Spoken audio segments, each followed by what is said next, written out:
We're taking it all the way. Sing it, Bhavani. Once again, mad flavor. கலை மனிதனாக பிறந்த ஒவ்வொருவனும் அள்ளி அள்ளி பழுத வேண்டிய அமிர்தமடாது. ஒரு பிரத்யேக சங்கம், குறிப்பாக இந்த இசைக்கென்று ஒன்றிருந்தால் அவர்களுடைய வாழ்க்கையும் மேம்படும். அவர்கள் பொருளாதார ரீதியிலுமே சரி, அல்லது அவர்களுக்கு வாய்ப்புகள் என்றது இலகுவாக கிடைக்கிறதுக்கும் அந்த விடயம் வழிவகுக்கும். அந்த விடயத்தை பற்றி நீங்கள் எவ்வாறு பார்க்கின்றீர்கள்? சாதி மதம் என்று தமிழன் பிரிஞ்சலோ கிடந்தான், புட்டு என்ற விஷயத்தில் மட்டும்தானே இணைந்தான். எல்லாருக்கும் அல்லது நிறைய பேர் அறியறதுக்குமே சப்போர்ட்டாக இருந்த இசையமைப்பாளர் நான் பத்மேன்னாவை சொல்லுவேன். இந்த துறையில் ஈடுபடுறாக்களை மற்ற சமூகத்தவர்கள் அல்லது சமூகத்தில் அதை ஏற்றுக்கொள்ளார்கள். இதில் என்னென்று நீ உழைச்சி நல்லா வர போகிற அப்படின்ற ஒரு எண்ணப்பாடு இருக்காது. இன்றைக்கு அது மாறி இருக்கு. டான் தமிழொலி நேயர்களுக்கு வணக்கங்கள். மற்றும் ஒரு பீட் பாக்ஸ் நிகழ்ச்சியின் வாயிலாக உங்கள் அனைவரையும் சந்திப்பதில் மகிழ்ச்சி. இந்த நிகழ்ச்சி உங்களுக்கு தெரியும், குறிப்பாக எங்களுடைய ஈழத்துறைகளையும் ஈழத்திரைத்துறையில் பணியாற்றி இருக்கக்கூடிய நடிகர்களையும், அதை தாண்டி அந்த துறையில் குறிப்பாக நடிகர், இசைத்துறையோ சரி அல்லது போனால் கலைஞர்களை இந்த நிகழ்ச்சி ஊடாக நாங்கள் வெளிக்கொணர்வது வல்லமை. அந்த வகையில் இன்றைய தின நிகழ்ச்சியிலும் கூட இசைத்துறையில் மிளர்ந்து கொண்டிருக்கக்கூடிய ரமணன் நந்தகோபால் அவர்கள் இந்த நிகழ்ச்சியூடாக இணைந்திருக்கின்றார். அவரை நிகழ்ச்சிக்குள் உள்ளிருத்துக் கொள்ளலாம். வணக்கம். வணக்கம். எப்படி இருக்கிறீங்க? நல்ல சுகமாக இருக்கு. கண்டிப்பாக உங்களை எங்களுடைய நிகழ்ச்சியூடாக இணைத்து கொண்டதில் எங்களுக்குமே மகிழ்ச்சி. குறிப்பாக உங்களை நிறைய பேருக்குமே தெரிஞ்சிருக்கும். உங்களுடைய பாடல்கள் எல்லாம் மெகா ஹிட்டாக இருந்ததும் கூட அது எல்லாருக்குமே அறிந்திருக்கக்கூடிய மாதிரியான ஒரு விடயங்கள். அதை பற்றி பேசலாம். அதற்கு முன்னாடி உங்களை நிறைய பேருக்கும் தெரிஞ்சிருக்கும். உங்களை பற்றி தெரியாதவங்க இந்த நிகழ்ச்சியூடாக உங்களை முதல்ல பார்க்கக்கூடியவர்களுக்கு, குறிப்பாக உங்களுடைய குரலுக்கு அவர்கள் கேட்டிருப்பார்கள், அடிமையாக இருப்பார்கள். இருந்தாலும் நீங்கள் உங்களுடைய ஒரு சின்ன ஒரு விளக்கத்தை, உங்களுடைய கலைத்துறை எப்படி ஆரம்பமானது அதை பற்றினதான ஒரு விளக்கத்தை சொன்னாலும் நல்லா இருக்கு. என்னுடைய பேர் ரமணன் நந்தகோபால். நான் யாழ்ப்பாணம் பருத்தித்துறை கட்கோவளம் என்ற பிரதேசத்தில் வசிக்கிறேன். ஈழத்தில் அல்லது யாழ்ப்பாணத்தில் ஒரு பாடகராக கிட்டத்தட்ட ஒரு 7-8 வருடங்களாக பயணித்து வரேன். தொடர்ச்சியாக ஈழத்தில் அல்லது இலங்கையில் ஒரு ஒரு பேர் சொல்லக்கூடிய பாடகராக வரணும் என்ற நோக்கத்தில் தொடர்ச்சியாக பயணித்து கொண்டிருக்கிறேன். கண்டிப்பாக இந்த பயணம் உங்களுக்கு எப்பொழுது ஆரம்பமானது? குறிப்பாக பள்ளி வாழ்க்கை இதுக்கு வித்துட்டு இருக்கும் என்று நான் நினைக்கின்றேன். அந்த பள்ளி வாழ்க்கை, குறிப்பாக இந்த திரைத்துறைக்குள்ள உங்களை இழுத்து வந்தது எந்த விடயங்கள்? உண்மையில் என்னுடைய இந்த இசைத்துறை சின்ன வயசுல இருந்தே இது ஆரம்பமானது. ஏனென்றால் என்னுடைய குடும்பம் ஒரு இசை சார்ந்த குடும்பம். முக்கியமாக என்னுடைய அப்பா ஒரு அண்ணாவியார், அதே மாதிரி கலாபூசணம் போன்ற ஒரு இந்த நாடக கலைஞராக இருக்கிறதுனால நான் சின்ன வயசுலேயே இந்த இசைத்துறையில் ஈடுபட்டிருக்கிறேன். இதை தாண்டி அதனால் என்னுடைய பாடசாலை காலங்களில் நான் இயல்பாகவே ஒரு பாடக்கூடிய ஒரு தன்மை இருக்கிறதால நான் காப்போத உயர்தரை வரைக்கும் கர்நாடக சங்கீதத்தையும் முறையாக படிச்சிருக்கிறேன். அந்த அடிப்படையில் என்னுடைய பாடசாலை நாட்களில் இந்த தமிழ் தின போட்டிகள் தொடர்பாக நாடகம், குழுப்பாடல், தனிப்பாடல், வில்லிசை என்று சொல்லி சகல இசை சார்ந்த நிகழ்வுகளையும் பங்கு பெற்றி இருக்கிறது மட்டும் இல்லாமல் தேசிய மட்டம் அளவிலையும் நான் முதலிடத்தை பெற்றிருக்கிறேன் என்றதையும் இந்த இடத்துல மகிழ்ச்சியாக தெரிவித்துக் கொள்கிறேன். கண்டிப்பாக. அதாவது உங்களுடைய பாடல்களினுடைய வைரல்லையே எல்லாருக்குமே தெரிஞ்சிருக்கும். கண்டிப்பாக உங்களுடைய திறமை எவ்வாறு இருந்திருக்கும் அப்படின்னு சொல்லி. சரி, அந்த மெகா ஹிட் அடித்த பாடல் குறிப்பாக உங்களுக்கு தெரிந்திருக்கும் புட்டு பாடல். அதை பற்றின விடயங்களை பகிர்ந்து கொள்ளலாமா? புட்டு பாடல்ன்றது உண்மையில் என்னுடைய இசைத்துறையில் ஒரு முக்கியமான ஒரு மாற்றத்தை அல்லது கூடுதலானவர்களுக்கு என்ன தெரிஞ்சு கொள்றதுக்கு அல்லது என்ன அடையாளப்படுத்துறதுக்கு ஒரு உதவிய பாடல் இந்த புட்டு பாடல். இது நான் ஒரு 10-12 பாடல்களுக்கு பிறகு பாடின பாடல்கள் இந்த புட்டு பாட்டு. இது பொதுவாக எங்களுடைய யாழ்ப்பாணத்து தமிழில், யாழ்ப்பாணத்து மொழி நடையில், அதே நேரத்தில் எங்களோட புட்டு சம்பந்தமான விஷயங்களினால நான் நினைக்கிறேன் இலங்கையில் மாத்திரம் இல்லை, உலகம் முழுக்க ஒரு பெயர் பெற்ற பாடலாக இந்த புட்டு பாடல் இருக்குது. அந்த டைமில் ஒரு சர்ச்சை ஏற்பட்டது. குறிப்பாக அந்த சர்ச்சைக்கு முற்றுப்புள்ளியாக உங்களுடைய பாடல் அமைந்திருந்தது. அந்த விடயங்கள் எல்லாம் நீங்கள் எந்த மாதிரி பார்த்தீங்க? ஸோ உலகமே கொண்டாடிச்சுது. அந்த சர்ச்சைக்கு பதிலாக நீங்கள் ஒரு பாடல் விடும் பொழுது ஸோ அந்த விடயங்கள் எல்லாம் நீங்கள் எவ்வாறு பார்த்தீர்கள்? உண்மையில யாழ்ப்பாணம் என்று சொல்லிக்க எல்லாருக்குமே யாழ்ப்பாணத்தையும் புட்டையும் வந்து பிரிக்கல உண்மையில. ஏனென்றால் பொதுவாக இங்கே இருக்கிறார்கள் அல்லது இந்த ஈழத்தில் இந்த எங்களுடைய வடக்கு பகுதிகளில் ஒரு புட்டு தவிர்க்கப்பட முடியாத ஒரு உணவு. அந்த உணவை வந்து உண்மையில் கொச்சப்படுத்தின நேரம் அது அந்த பிரச்சனை கொஞ்சம் ஆறினதுக்கு பிறகு இந்த பாட்டு வெளியில் வந்தது. அதனாலேயும் ஒரு காரணம் இந்த பாட்டு அதிக அளவில் பேசப்படுறதுக்கு. அதை தாண்டி இந்த பாட்டினுடைய வரிகள் அது வெறுமனே நாங்கள் ஒரு என்டர்டெயின்மெண்ட்டுக்கு இந்த பாட்டு செய்ததை தாண்டி சில முக்கியமான விஷயங்களும் அந்த பாடல் ஊடாக வெளிப்படுறது ஒரு மிகப்பெரிய ஆதரவை கொண்டு வந்தேன் நான் நினைக்கிறேன். கண்டிப்பாக உங்களுடைய 12வது பாடலாகத்தான் இந்த புட்டு பாடல் அமைந்திருந்தது. உங்களுடைய ஆரம்ப பாடல் என்னவாக இருந்தது? குறிப்பாக அதுக்கான வாய்ப்பு உங்களுக்கு எவ்வாறு கிடைத்திருந்தது?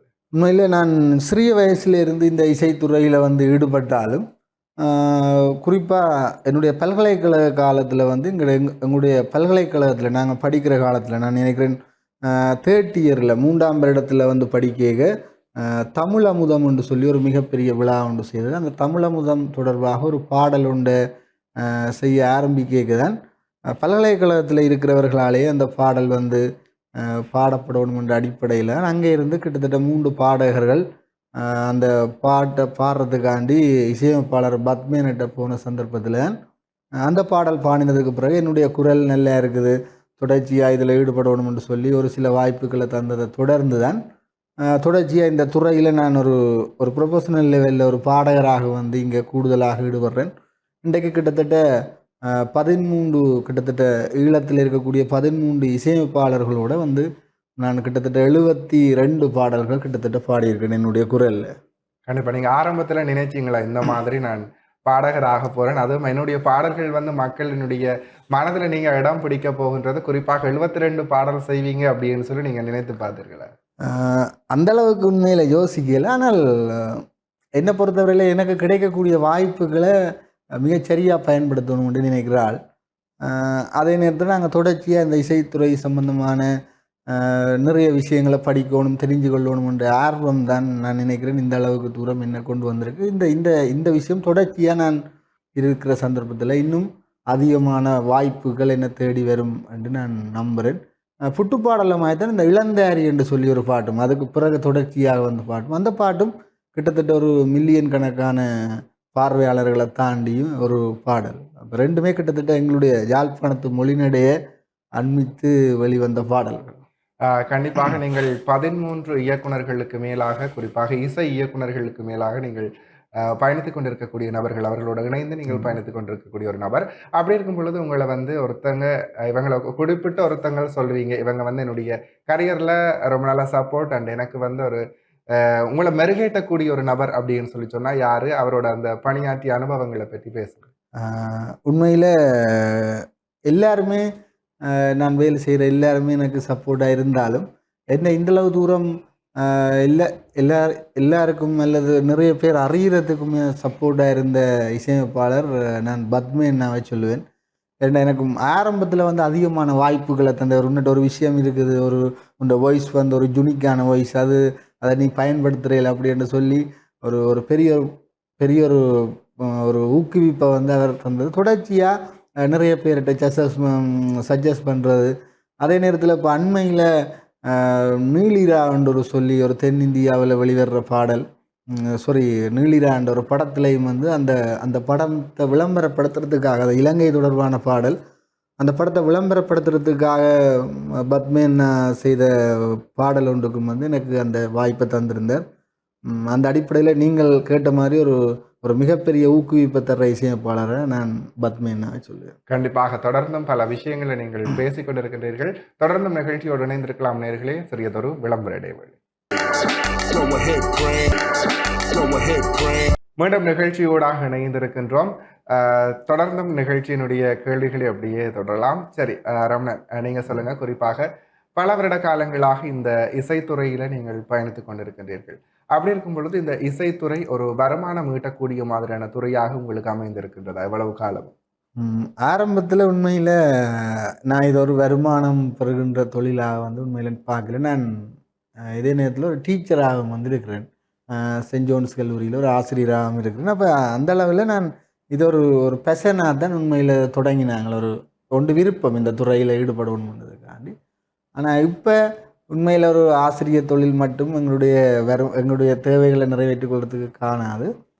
ஒரு ஒரு அளவு ஒரு லெவலில் இருக்கிறதுனால இன்றைக்கு வந்து ஒரு ஒரு ஒரு எனக்கு என்னுடைய வருமானத்தை பெற்றுக்கொள்றதுக்கு இந்த இசைத்துறை வந்து ஒரு மிகப்பெரிய சப்போர்ட்டாக இருக்குன்னு நான் சொல்வேன். ஏனென்றால் கிட்டத்தட்ட ஒரு மாதத்தில் வந்து குறைந்த ஒரு 4-5 பாடல்கள் என்றாலும் நான் என்னுடைய குரலில் வந்து பாடைக அது வந்து ஒரு கணிசமான வருமானத்தை எனக்கு பெற்றுத்தருது. ஆனால் எல்லாருக்கும் இப்போ உண்மையில் இந்த இசைத்துறையில் ஈடுபடுறார்கள் எல்லாருக்கும் இது ஒரு வருமானத்தை பெற்று தரணுன்றதுக்காண்டி ஆரம்பிக்கிற சந்தர்ப்பத்தில் அது சில வேளை சரி வராமல் போகலாம். ஏனென்றால் ஆரம்பத்தில் எங்களுக்கு அதுக்குரிய அவ்வளோ அவுட்புட் வந்து கிடைக்காது. ஆனால் நாங்கள் தொடர்ச்சியாக அதில் ஈடுபடைக்க கட்டாயம் அதுக்குரிய ஒரு சாதகமாக அமையும். கண்டிப்பாக. இன்னொரு விடயம் நான் பார்க்கும் பொழுது இங்கே எங்களுடைய மண்ணில் ஏகப்பட்ட கலைஞர்கள், குறிப்பாக உங்களை போன்ற திறமையான பல நபர்கள் எங்களால் பார்க்கக்கூடிய மாதிரி இருக்கும், கலைஞர்களை பார்க்கக்கூடிய மாதிரி இருக்கும். அப்படி இருந்தும் அவர்கள் இங்கிருந்து தென்னிந்தியாவிற்கு படையெடுத்து சென்று அங்கே வந்து அவர்கள் தங்களுடைய திறமைகள் அங்கே இருக்கக்கூடிய தொலைக்காட்சிகள்லையோ சரி போட்டிகளில் நிரூபிப்பதனூடாகத்தான் அவர்களுடைய திறனை வந்து உலகத்துக்கே காட்டக்கூடிய மாதிரி இருக்குது. அதற்கான காரணங்களா, அதற்கான ஒரு விடயமாக நீங்கள் என்ன விடயத்தை முன்வைக்க போறீங்க? உண்மையில் எங்களுடைய சினிமா பாடல்கள் அல்லது படங்கள் இசைத்துறை சம்பந்தமான விஷயங்கள் நாங்கள் அதிகம் எங்களுக்கு தெரியாமலே நாங்கள் தென்னிந்தியாவோட தொடர்புபட்டிருக்கிறோம். இப்போ எங்களோட மக்கள் வந்து திருப்திப்படுத்தணும் அல்ல, நாங்கள் ஒரு விஷயத்தை செய்யணும்னா தென்னிந்தியாவினுடைய ஸ்டாண்டர்டுக்கு தான் வந்து நாங்கள் செய்ய வேண்டியிருக்கோம். ஏன்னா எங்களோட மக்கள் அதையே பார்த்து பழகி கொண்டிருக்கிறாங்க. அதே நேரத்தில் தென்னிந்தியாவில் நாங்கள் இடம் பிடிச்சா தான், இப்போ தென்னிந்தியா ஒரு மீடியாவாக இருக்கலாம் அல்லது ஒரு சேனலாக இருக்கலாம், அது ஒரு மிகப்பெரிய மக்கள் தொகையை கொண்ட ஒரு நாடு. அப்போ அங்கே வந்து நாங்கள் சைன் பண்ணிக்க வந்து ஒரு மிகப்பெரிய வாய்ப்பை கொடுக்கும். அதே நேரத்தில் எங்களோட மக்களும் வந்து ஒப்பீட்டளவில் எங்களோட இசைத்துறையோட ஒப்படைக்க தென்னிந்தியாவுடைய இசைத்துறை ஒரு கட்டம் வளர்ச்சி மேலே இருக்குது. அது எங்களோட நாட்டில் நடந்த யுத்தங்கள் இதிலெல்லாம் ஒரு காரணமாக இருக்கலாம். அந்த அடிப்படையில் இன்றைக்கு அது மாறி இருக்கு. எங்களுடைய ஈழத்தில் இருந்தும் உலகளவில் பேசப்படுற நிறைய கலைஞர்கள் வந்து இன்றைக்கு உருவாகிருக்கிறோம். அதனால் என்ன இந்த விஷயத்தை பொறுத்தவரையில் எங்களுக்கும் அந்த தகுதி இருக்குது. ஈழத்தில் நிறைய கலைஞர்கள் உண்மையில் தென்னிந்தியாவோட ஒப்பிடக்கூடிய நிறைய கலைஞர்கள் இருக்கிறோம். ஆனால் அவர்களுக்கான வாய்ப்புகள் அல்லது அதை வெளிக்கொணர்ற வடிவங்கள்லாம் இன்னும் சரியான முறையில் கிடைக்கல. அப்படி கிடைக்கிற சந்தர்ப்பங்களில் வந்து கட்டாயம் ஒரு தென்னிந்தியாவினுடைய தரத்துக்கு எங்களுடைய கலைஞர்களும் வந்து பயணிப்பார்கள். நிச்சயமாக. அதையும் தாண்டி இந்த சமூக வலைத்தளங்களாக இருக்கணும் சரி, அவருடைய பிரத்யேக பக்கங்கள் வந்து இப்பொழுது அதொரு களமாக மாறி இருக்கின்றது. அதை இப்போ இங்கே இருக்கக்கூடிய கலைஞர்கள் சரியான முறையில் பயன்படுத்துகிறார்களா? அதை பற்றின உங்களுடைய பார்வை என்னவாக இருக்கின்றது? உண்மையில் இந்த சமூக வலைத்தளங்கள்ன்றது இன்றைக்கு முக்கியம். ஏன்னா நாங்கள் என்ன நிரூபிக்கணும் என்று சொன்ன சமூக வலைத்தளங்கள் முக்கியம். இப்போ இந்த விஷயத்தில் நான் கூட உண்மையில் ஒரு பெரிய அளவிலான சமூக வலைத்தளங்களை கொண்டு இல்லை, எனக்கு அதில் பெருசாக அதில் உடன்பாடு இல்லை. இருந்தாலும் என்னட்ட நிறைய பேர் அது ஒரு குறையாகவே அதை கேட்குறதே நீங்கள் சரியான ஒரு விஷயத்த. இப்போ உதாரணமாக புட்டு பாடல், இளந்தாரி பாடல் தெரிஞ்ச அளவுக்கு இதை இவர்தான் பாடினவர்ன்றது உண்மையில் நிறைய பேருக்கு தெரியாது. அதை நிறைய பேர் எனக்கு ஒரு குறையாக சொல்கிறது. நான் சிந்திக்கிற விஷயம் நிறைய இடங்களில் சொல்லியிருக்கிறேன்.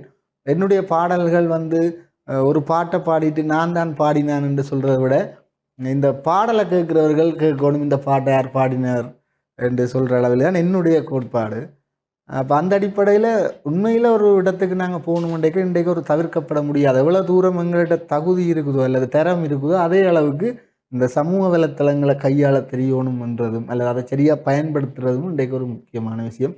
அதனால் வளர்ந்து வர்ற கலைஞர்கள் அதில் மிக கவனமாக இருப்பார்கள் என்று நான் நம்புகிறேன். சரி, உங்களுடைய பாடலை உங்களுக்கு முன்னாலேயே புகழ்ந்துருப்பாங்க, பட் நீங்கள் தான் அதை பாடினு தெரியாமல் ஏதாவது சம்பவம் அப்படி நடந்துருந்துச்சா?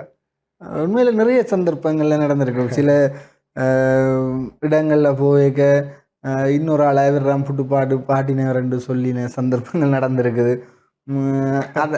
அதே நேரத்தில் என்ன நான் அதில் இருக்கிறேன் புட்டு பாட்டை பற்றி அது நல்ல பாட்டு அப்படி இப்படின்ட்டு கதைச்சாக்களுக்கு பிறகு இன்னொரு மூலமாக நீங்களோ பாடினீங்கள், நான் சாரி உங்களோட தெரியாமல் கதைச்சினான் என்று சொல்கிறாங்க. நிறைய சந்தர்ப்பங்கள் உண்மையில் நடந்திருக்கு. சரி, அந்த மொமெண்ட்ஸ் எல்லாம் உங்களுக்கு எப்படி இருக்கும்? ஒரு விஷயத்தில் உண்மையில் பெருமையாக இருக்கும். என்ன தெரியாட்டிலும் என்னுடைய பாடல்கள் கதைக்க பண்ணுது என்ற ஒரு விஷயம். அதே நேரத்தில் ஒரு விஷயத்தில் கவலையாக இருக்கும். உண்மையில் இந்த பாடல்கள் தெரிஞ்ச அளவுக்கு எங்களை அடையாளப்படுத்துறதுக்கு அந்த இடத்துல கொஞ்சம் பின்வாங்கிட்டோம் என்று சொல்லி ஒரு ஒரு ஒரு விதமான ஒரு உணர்வும் எங்களுக்கு. கண்டிப்பாக அந்த குறையெல்லாம் நம்ம இப்ப தீர்த்து வச்சிடலாம். ஸோ லைவா நம்மளுக்காக ரமணன் வந்துட்டு இந்த புட்டு பாடல் வந்து வேர்ல்டு வைடா ஃபேமஸ். ஸோ எங்க பார்த்தாலுமே அந்த டைம்ல அவர் பீக்ல நின்ற பாடல் அப்படின்னே சொல்லிக் கொள்ளலாம். ஸோ அந்த அளவுக்கு ஒரு ரசனை மிகுந்த எங்களுடைய யாழ்ப்பாண பாடல்கள்ல பிரசித்தி பெற்ற பாடல்கள்ல அந்த பாடலுமே ஒன்றாக திகழ்ந்திருந்தது. கண்டிப்பா எங்களோட நேயர்களுக்காக நீங்க பாடித்தான் ஆகணும். சரி, கட்டாயம். வெள்ளமா புட்டுக்கு பச்சை மாங்காய் சம்பல், கல்லடிச்சு கருவாடும் புட்டும் திண்டா பெம்பல், புட்டவிக்க தெரிஞ்ச பெட்டையண்டா சொல்லு, அட சீதனமே வேண்டாம் அந்த தேவதைய அள்ளு, பழைய மீன் குழம்பு சட்டிய கொண்டா, சொர்க்கமே தெரியுமடா புட்டோட திண்டா, ஆட்டுக்கறியும் புட்டும் ஐயோ தேவலோக விருந்து, கீரை போட்ட குரக்கன்மா புட்டரு மருந்து, சாதி மதம் என்று தமிழன் பிரிஞ்சலோ கிடந்தான், புட்டு என்ற விஷயத்தில் மட்டும்தானே இணைந்தான், கனவு கனவு கனவு சமஸ்தி எங்கள் கனவு, அந்த தேசம் இங்கு அமைஞ்சா புட்டு தேசிய உணவு, குத்தி வையன ஆட்சி நீத்து பெட்டியில போகும் வரைக்கும் வாழ்க்கை புட்டு சட்டியில. வேற லெவல் அப்படியே கேட்டுட்டே இருக்கலாம். ஸோ குறிப்பாக இதுல வந்து பல விடயங்கள் உள்ளகத்தையும் இருக்குது. சரி, இருந்தாலும் கூட என்ன சொல்றது, எங்களுடைய இலங்கை சினிமாவை பார்த்தாலும் சரி, எங்களுடைய இலங்கை பாடலை பார்த்தாலும் சரி, ஒரு சாரார் குறை கூறிக்கொண்டு இதென்ன எங்கட பாசையை பேசுறாங்கடா, அது எங்கட பாசையை அவங்க இழிவா பாக்குற தருணம் இருந்தது. ஆனா இந்த பாடலுக்கு அப்புறம் வந்து அதை மாறிட்டுதுன்னு தான் சொல்லிக் கொள்ளலாம். ஸோ எங்களுடைய பாஷை, எங்களுடைய மொழி நடையுமே அப்படியே வந்து அக்செப்ட் பண்ணி கொண்டாங்க அப்படின்றது வந்து இந்த பாடல் ஒரு பெரிய ஒரு எடுத்துக்காட்டாக இருந்தது. அந்த விடயத்தை நீங்க எப்படி பாக்குறீங்க? உண்மையில எங்களுடைய ஒரு கலை, ஒரு படைப்புன்றது எங்களுடைய மொழி சார்ந்தது, எங்களுடைய இனம் சார்ந்ததாக தான் இருக்கணும். ஆனால் ஈழத்தில் அப்படி ஒரு பெரிய ஒரு இடைவெளி இருக்குது. நாங்கள் உண்மையில் எங்களுடைய பாசை சார்ந்த பாடல்கள் வர்றையில். அப்போ முதல்ல இந்த பாட்டை வந்து இந்த பாடலுக்குரிய வரிகள் எழுதியிருந்தார் உமாகரன் ராசையா, இந்த பாடலுக்கு இசையமைச்சிருந்தார் வெற்றி சிந்துஜன். அவர்கள் வந்து அதில் தெளிவாக இருந்தார்கள். இந்த பாட்டு வந்து எங்களுடைய மொழி நடையில் தான் போகணுன்றதில் உண்மையில் எனக்கு இந்த பாட்டை நான் பாடுறதுக்கு போக எனக்கே ஒரு டவுட்டாக இருந்துச்சு. இந்த இப்படியான ஒரு மொழி நடை எங்களோட மக்களால் என்ன மாதிரி எடுபட போகுது, இது வந்து மக்களால் விரும்பக்கூடிய மாதிரி இருக்குமா என்று நாங்கள் யோசிக்க. ஆனால் இதில் இந்த பாடலை இந்த இயக்கியவர்கள் அதில் தெளிவாக இருந்தார்கள். இந்த பாடல் வந்ததுக்கு பிறகு இந்த இளந்தாரி என்ற பாட்டும் கிட்டத்தட்ட எங்களுடைய மொழி நடை சார்ந்து இருந்தது.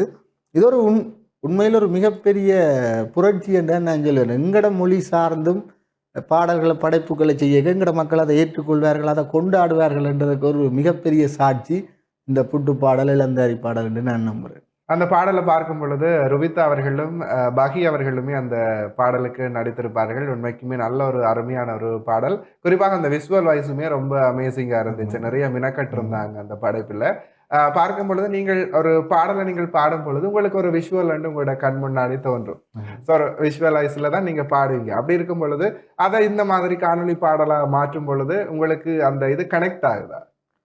உண்மையில் இந்த பாடல் நாங்கள் செய்ய இந்த பாட்டு இப்படி தான் விஷுவல் வரப்போகுதுன்ற ஒரு இமேஜினேஷன் இருக்கும். அப்போ அந்த ஃபீலை தான் நாங்கள் பாடைய கதை கொடுக்கக்கூடிய மாதிரி இருக்கும். அப்போ நீங்கள் சொல்கிற மாதிரி இளந்தாரியும் உண்மையில் அந்த விஷுவல் வந்து அது அந்த பாடலுக்கு ஒரு மிகப்பெரிய பலமாக இருந்தது என்று நான் சொல்லுவேன். அதுவும் கிட்டத்தட்ட மில்லியன் கணக்கான பார்வையாளர்களை தாண்டிய ஒரு பாடல். கண்டிப்பாக நீங்கள் இது வரைக்குமே வந்து பலதரப்பட்ட பாடல்களை பாடியிருந்தாலும் ஒரு பாடலுக்கு நீங்க அவ்வளவு ஹார்ட் ஒர்க் போட்டிருப்பீங்க. அந்த பாடலை நீங்க நிறைய வரவேற்பு கிடைக்கும் அப்படின்னு சொல்லி எதிர்பார்த்திருப்பீங்க. அப்படி ஏதாவது ஒரு பாடல் இது வரைக்கும் இலைமறை காயா இருக்குது அப்படின்னு சொன்னால் எந்த பாடல் சொல்லுவீங்க? அதுக்கான காரணம்? உண்மையில நிறைய பாடல்கள் நான் கிட்டத்தட்ட சொன்ன மாதிரி 70 பாடல்களை பாடியிருந்தாலும் உண்மையில் நாங்கள் ஒவ்வொரு பாட்டுமே பாடிக்க எங்களோட மேக்சிமம் நாங்கள் எவ்வளவு நல்லாத பாடலுமோ அந்தளவுக்கு தான் அந்த பாட்டை பாடுறது. ஆனால் சில பாடல்கள் நாங்கள் எதிர்பார்க்குற அளவுக்கான வரவேற்பு கிடைக்காது. அதுக்கு பல காரணங்கள் இருக்கலாம். அதே நேரத்தில் நாங்கள் இப்போ புட்டு பாடலை பொறுத்தவரையில் பெரிய அளவிலான எதிர்பார்ப்புடன் உண்மையில் நாங்கள் அந்த பாட்டு செய்யலாம். ஆனால் ஒரு மிகப்பெரிய வரவேற்பு கிடைச்சது. அப்போ அது எது எப்படியோ எங்களோட ஹார்ட் ஒர்க் வந்து அதில் 100% இருக்கும். நாங்கள் பாடுறாக்களாக இருக்கலாம், மிஷினுக்களை செய்கிறாக்களா, அதில் நாங்கள் வேலை தெளிவாக இருக்கிறோம். அது இன்றைக்கு ஒரு நாள் எங்களுக்கான இடத்தை அந்த இடத்துக்கு கொண்டு விடும் என்ற நம்பிக்கையில் எங்களுடைய செயற்பாடு. கண்டிப்பா வைரல் ஆகுதோ இல்லையோ, ஆனா என்னோட பங்களிப்பு 100% இருக்கும் அப்படின்னு சொல்லி கலையை நேசிச்சோம் அப்படின்னு சொன்னா கலை எங்களை நேசிக்கும்ன்றதுக்கு வந்து பல நேரம் எடுத்துக்கொள்ளாது. ஸோ அது உங்களுடைய வாழ்க்கையிலையுமே அது நடந்திருக்கு அப்படின்னும் பொழுது கண்டிப்பா நேர்களே கலைஞர்களே நீங்களுமே அதை வந்து ஃபாலோ பண்ணிக்கொள்ளுங்க. தொடர்ந்து நிகழ்ச்சியோடு இணைந்திருக்கலாம். நிகழ்ச்சியிலே சிறியதொரு விளம்பர இடைவேளை. மீண்டும் நிகழ்ச்சியோடாக இணைந்து கொண்டிருக்கின்றோம். இது பீட் பாக்ஸ். சரி, ஒரு பாடகரை கூட்டிட்டு வந்து ரொம்ப லெந்தா பேச வச்சுட்டு இருந்தோம் அப்படின்னு சொன்னா நம்ம ஷோ வந்து என்ன சொல்றது, ஒரு போர் அடிச்சிடும் அப்படின்றனால என்ன சொல்றது, பாடல்களை வந்து அவர்கிட்ட மேக்சிமம் நாங்க எடுக்கலாம் அப்படின்னு சொல்லிட்டு குறிப்பாக எனக்கு ஃபேவரட் இவரோட பிளேலிஸ்டில் அப்படின்னு சொல்லி பார்க்கும்போது இளந்தாரி பாடல், அதோட விஷுவலைஸாக இருக்கட்டும் சரி, அந்த பாடல் மேக்கிங்காக இருக்கட்டும் சரி, எல்லாமே எனக்கு பிடிச்சிருந்துச்சு. ஸோ என்னோட பர்சனல் ரிக்வெஸ்ட், அந்த பாடல்ல இருந்து ஏதாச்சும் ஒரு 2 வரியோட இந்த இடைவெளிக்கு அப்புறம் இந்த கட்ட தொடங்கலாமா? 3 பொம்புல சகோரத்துக்கு மூத்த அம்புல பிள்ளை, அப்பப்ப கழுத்த பிடிக்கும் அப்பற்ற கடன் தொல்ல, கட்டி கொடுக்க வேணும் சீதனத்தோட மூத்ததில் உண்ட, வேந்து எங்கட வாழ்க்கை பற்றி யோசிக்கலாம் புள்ள, உன்னை இப்ப கட்டி கஷ்டப்படுத்த எனக்கு முடியல, வேணாம்னு சொல்லி ஒதுக்க என்னால் முடியல, நான் கள்ளு பான கட்டெரும்பா கதிகள் அங்கி நிக்கிறேம்மா, வயக்கட்ட கழுத போல காதல் புதிய வைக்கிறேம்மா, குமர்பெட்ட ஏனோ பேசுது, இளந்தாரி வண்ட மனசை இரவல் கேக்குது, ராப்பகல அழிஞ்சு தெரிஞ்சு ஆக்கின கொடுக்குது, இஞ்சேருங்கோ வேண்டுதானே இவனை கூப்பிடுது. ஓகே, என்னோட பிளேலிஸ்ட்லயுமே அந்த பாடல் கர்ணகாலமா நான் திரும்ப திரும்ப கேட்டுட்டு இருந்த பாடல்கள்ல அதுவுமே உண்டு. ஸோ குறிப்பா உங்களை நான் இன்றைக்கு இன்டர்வியூ பண்ண போறேன் அப்படின்னும் பொழுது அது எனக்குமே ஒரு ரொம்ப சந்தோஷம். ஏன்னா எனக்கு ஒரு டைம்ல ஃபேவரட்டா இருந்த பாடலோட பாடகரோட நாங்கள் இணைஞ்சிருக்க போறோம் அப்படின்னு சொல்லும் பொழுது அது ரொம்ப சந்தோஷமா இருக்கும். ஸோ அந்த வகையில தென்னிந்திய கலைஞர்களை தான் நாங்கள் கொண்டாடணுமான்னு கேட்டா கண்டிப்பா அவங்களையும் கொண்டாடுங்க. அதை தாண்டி எங்களுடைய கலைஞர்களையுமே வந்து அதே திறமையோடு இருக்கிற கலைஞர்களையுமே வந்து கொண்டாடுங்க அப்படின்றத தான் வந்து இந்த நிகழ்ச்சியூடாக நாங்கள் மீண்டும் மீண்டும் கேட்டுட்டே இருக்கோம். சரி, அந்த வகையில் வந்து நீங்கள் பாடசாலையில் வந்து ஒரு ஆசிரியராக கூட கடமையாற்றக்கூடிய ஒரு நபர். அப்படி இருக்கும் பொழுது உங்களுடைய பாடசாலை சமூகம் உங்களுடைய இந்த கலை வாழ்க்கைக்கு எவ்வாறு ஒத்துழைக்கின்றது? அதை தாண்டி வந்து பாடசாலையில் உங்களுக்கு இந்த மாணவர்கள்ட்ட இருந்து உங்களுக்கான இந்த ஒரு சப்போர்ட்டோ சரி அல்லது போனால் வந்து அவர்கள்ட்ட இருந்து வர்ற கருத்துக்கள் எவ்வாறு இருக்கின்றது? உண்மையில் என்னுடைய இந்த இசைத்துறையும் என்னுடைய ஆசிரியர் துறையும் நான் ஒரு 2 கண்ணாக பார்ப்பேன். அதுக்கும் இதுக்கும் எங்கேயும் ஒரு பிரச்சனை வராத அளவுக்கு தான் என்னுடைய பயணம் தொடருது. இதுவரைக்கும் என்னுடைய பாடசாலையிலையோ அல்லது இந்த பாடசாலை சூழல் சார்ந்தோ என்னுடைய இந்த இசைத்துறைக்கு வந்து உண்மையில் மிகப்பெரிய ஆதரவு தான் இருந்திருக்கு. அதே நேரத்தில் என்னுடைய பாடசாலை சார்ந்த இசை நிகழ்வுகளையும் என்னுடைய பங்களிப்பு வந்து இருக்கிறதுனால, அதே நேரத்தில் மாணவர்கள் வந்து உண்மையில் எங்கேயாவது ஒரு சமூக வலைத்தளங்களில் இப்படியான ஒரு நிகழ்வுகளில் பார்த்துட்டு வந்து மகிழ்ச்சியாக சொல்வார்கள், சார் இப்படி எங்களை பார்த்து நாங்கள் இப்படி நீங்கள் இந்த பாட்டு பாடினீங்கள் அப்படின்னு சொல்லி ஒரு வித்தியாசமான சந்தோஷமாக இருக்கும். மாணவர்களுடைய இது வந்து என்னுடைய இந்த இசை பயணத்தை இன்னும் விரிவாக்குறதுக்கும் நான் நினைக்கிறேன் இந்த பாடசாலை, அதே நேரத்தில் இந்த ஆசிரியர்களுடைய பங்களிப்பு ஆதரவு எல்லாம் எனக்கு ஒரு மிகப்பெரிய சப்போர்ட்டாக உண்மையில் இருக்கிறது. கண்டிப்பா உங்களுடைய பாடசாலை சூழலுமே உங்களுடைய கலை பயணத்துக்கு ஒரு பெரிய ஒரு உறுதுணையாக இருக்கின்றார்கள் அப்படின்றது பாராட்டத்தக்க விடயம். ஸோ கண்டிப்பாக உங்களுடைய கலை பயணம் இது போன்று தொடர வேண்டும். அதையும் தாண்டி எங்களுடைய யாழ் மண்ணிலையும் சரி, எங்களுடைய இலங்கையிலையுமே சரி, குறிப்பாக பல கலைஞர்கள் இருக்கின்றார்கள். அவர்களுக்கான ஒரு பிரத்யேக சங்கம், குறிப்பாக இந்த இசைக்கென்று ஒன்று இருந்தால் அவர்களுடைய வாழ்க்கையும் மேம்படும். அவர்கள் பொருளாதார ரீதியிலுமே சரி அல்லது போனால் அவர்களுக்கு வாய்ப்புகள் என்றது வந்து இலகுவாக கிடைக்கிறதுக்கும் அந்த விடயம் வந்து வழிவகுக்கும். அந்த விடயத்தை பற்றி நீங்கள் எவ்வாறு பார்க்கின்றீர்கள்? உண்மையில் எங்களுடைய சமூகத்தில் ஈழத்தில் நிறைய பாடகராக இருக்கலாம், அல்லது இந்த இசைத்துறையாக இருக்கலாம், அல்லது சினிமா துறையாக இருக்கலாம். இன்றைக்கு அது ஒரு தொழில்துறையாக மாறிக்கொண்டு வருகின்ற ஒரு காலப்பகுதி. உண்மையில் ஆரம்பத்தில் இதில் இந்த துறையில் ஈடுபடுறாக்களை வந்து மற்ற சமூகத்தவர்கள் அல்லது சமூகத்தில் அதை ஏற்றுக்கொள்வார்கள். இதில் என்னென்று நீ உழைச்சி நல்லா வர போகிற அப்படின்ற ஒரு எண்ணப்பாடு இருக்காது. இன்றைக்கு அது மாறி இருக்கு. இன்றைக்கு நிறைய பேர் இதில் ஏர்ன் பண்ணுற ஆக்கள் வந்திருக்கிறாங்க. இது வந்து ஒரு நல்ல ஒரு ஆரோக்கியமான சூழலை காட்டுது. ஆகவே தொடர்ச்சியாக இந்த துறையில் நாங்கள் எங்களை தடம் பதிக்கணும்னா உண்மையில் அர்ப்பணிப்பு அதுக்குரிய இப்போ நாங்கள் எந்த துறை சார்ந்து நாங்கள் நிறைய விஷயங்களை எப்போதுமே படிக்கிற ஆக்களாக இருக்கணும். இப்போ ஏதோ ஒரு விஷயத்தை கற்றுக்கொள்கின்ற ஆக்களாக இருக்கிற சந்தர்ப்பத்தில் கட்டாயம் எங்களுக்கான ஒரு இடம் இருக்கும். அது பிற்பட்ட காலத்தில் எங்களுக்கு ஒரு வருமானத்தை ஈட்டி தர்றதுக்கும் கட்டாயம் இந்த துறை வந்து எங்களுக்கு ஒரு பக்கபலமாக இருக்கும் என்றுதான் என்னுடைய கருத்து. கண்டிப்பாக இந்த நிகழ்ச்சியூடாக நீங்கள் ஏதாவது இறுதியாக எங்களுடைய மக்களுக்கும் சரி கலைஞர்களுக்கும் சரி கூற வேணும் அப்படின்னு சொல்லியிருந்தால் உங்களுக்கான தருணம்.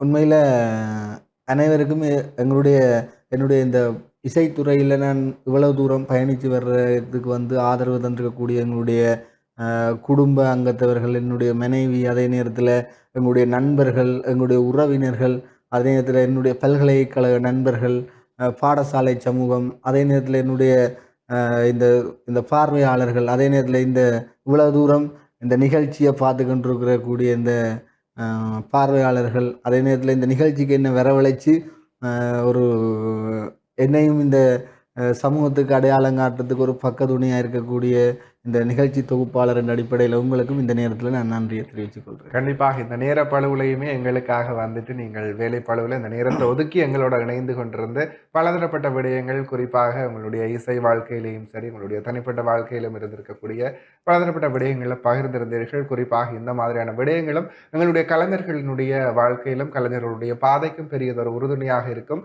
அவர்களும் உங்களுடைய வழியை பின்பற்றுவார்கள். உங்களுடைய கருத்துக்களும் உங்களுடைய ஆக்கப்பூர்வமான விடயங்களும் அவர்களை அடுத்தடுத்த கட்டத்திற்கு இட்டுச் செல்வதற்கு பெருதுமே உறுதுணையாக இருக்கும் அப்படின்றதுல எந்தவித மாற்று கருத்துமே இல்லை. கண்டிப்பாக எங்களுடைய மக்களும் உங்களை அங்கீகரிப்பதற்கும் ஆதரிப்பதற்கும் எப்பயுமே வந்து பின்னிக்க மாட்டார்கள். குறிப்பாக உங்களுடைய படைப்புகளுக்கு ஆதரவு கொடுத்துட்டு இருக்கிறார்கள். இனியும் உங்களுக்கான ஆதரவை அவர்கள் கொடுப்பாங்கன்னு சொல்லி இந்த நிகழ்ச்சியூடாக நாங்களுமே உங்களுக்கு வாழ்த்துக்களை கூறிக்கொண்டு மற்றும் ஒரு நிகழ்ச்சியின் வாயிலாக உங்களை அனைவரையும் சந்திக்கும் வரையில் உங்களிடத்திலிருந்து விடைபெற்று செல்லும் தான் உங்களின் ராஜ். நன்றி நேயர்களே. Go ahead, Grant.